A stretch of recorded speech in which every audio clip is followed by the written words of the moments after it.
Hey you all, Retro here, bringing you my post-playthrough Lies of P review.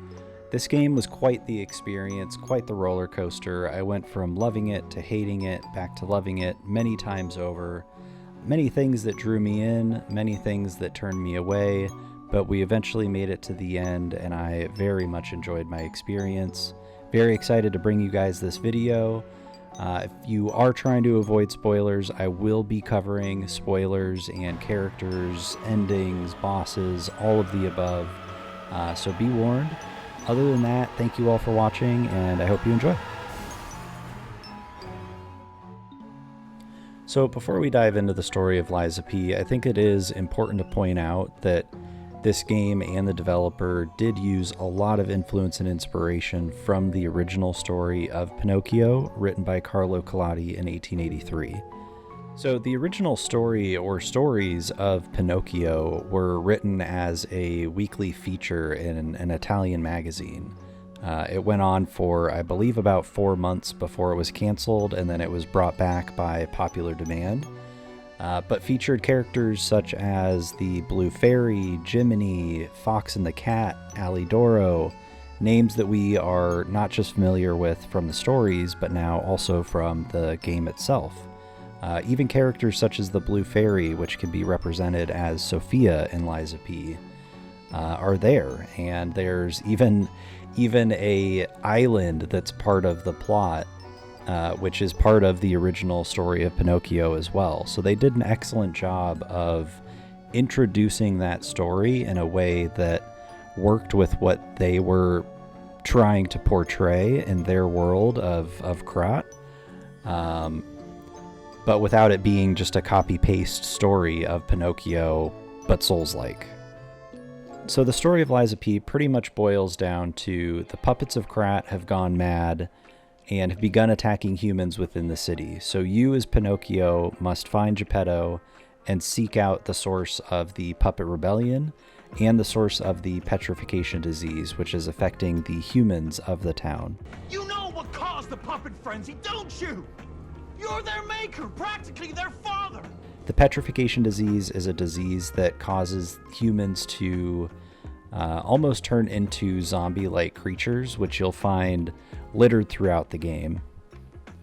Compared to the From Software titles and other Souls-likes, this storyline is much easier to follow.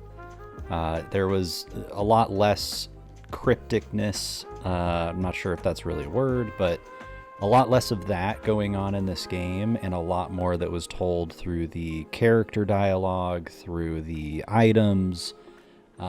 So there was a lot less that needed to be discovered, really, to fully get a grasp of what was going on in the story itself.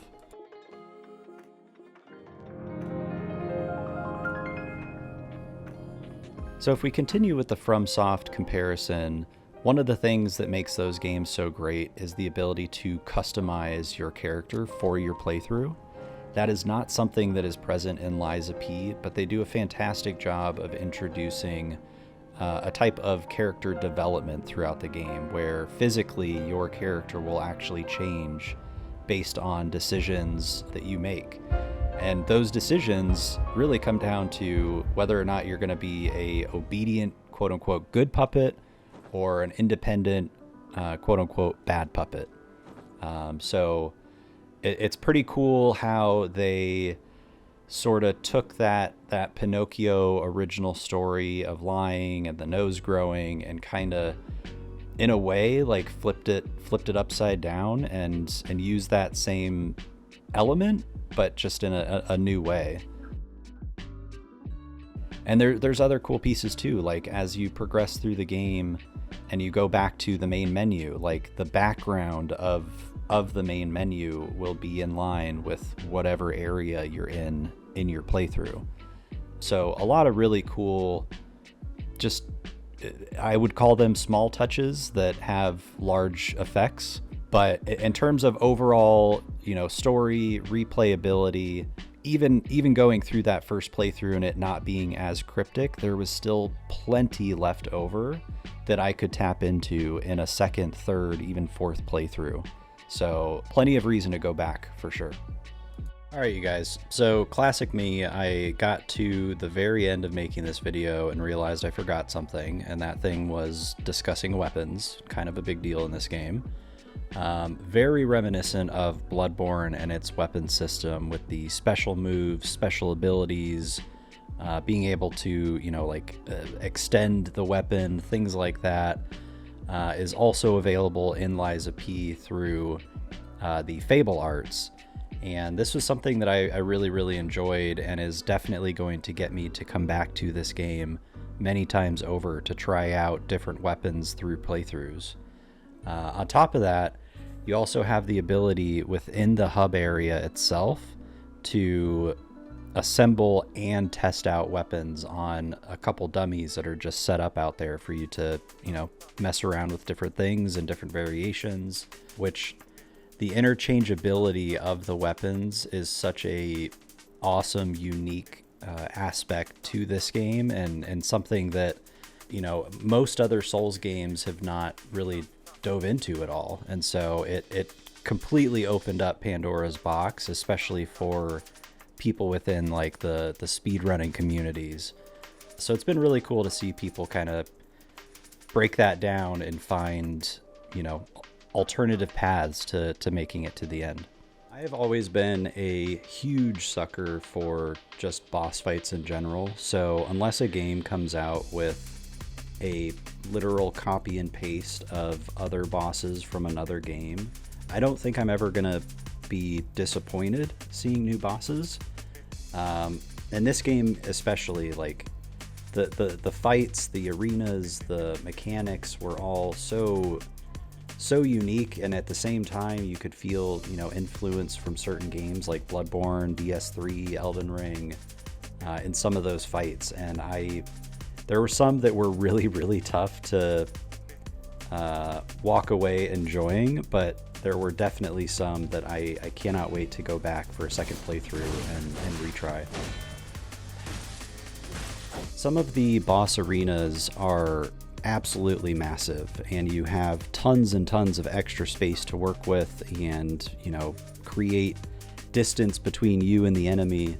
And then there's some that are like, it feels like you are fighting a boss within a cubicle. Like it's so crammed and it's so chaotic.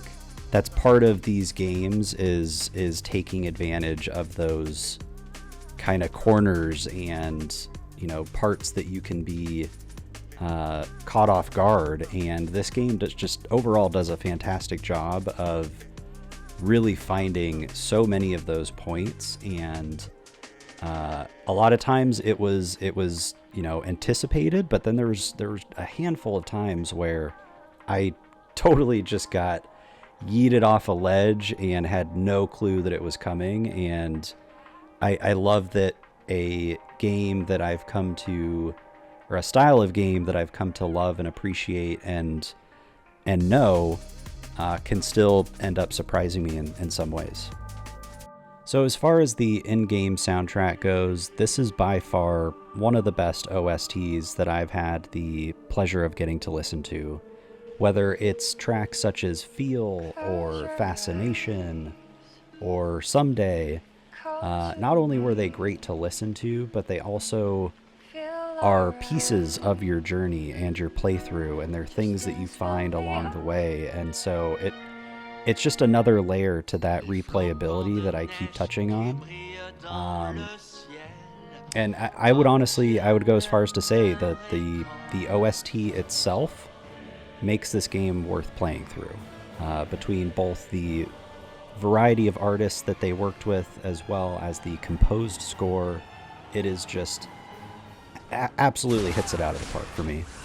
So generally when I create these videos, I will establish categories, and then within those categories I'll typically try to put together some notes that I could kind of speak on without it being just straight up like a script.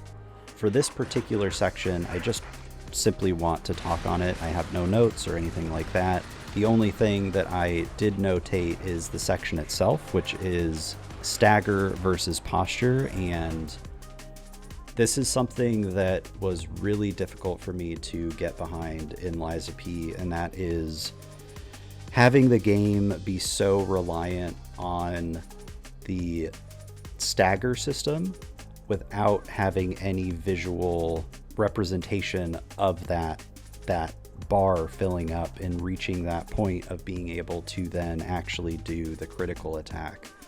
And it was something that I, now looking back with Sekiro, really appreciated, and makes me love that game even more than I already do. But, you know, I think going through the Ishin Hitless fight, like, that really painted a clear picture to me of finding rhythm, finding timing.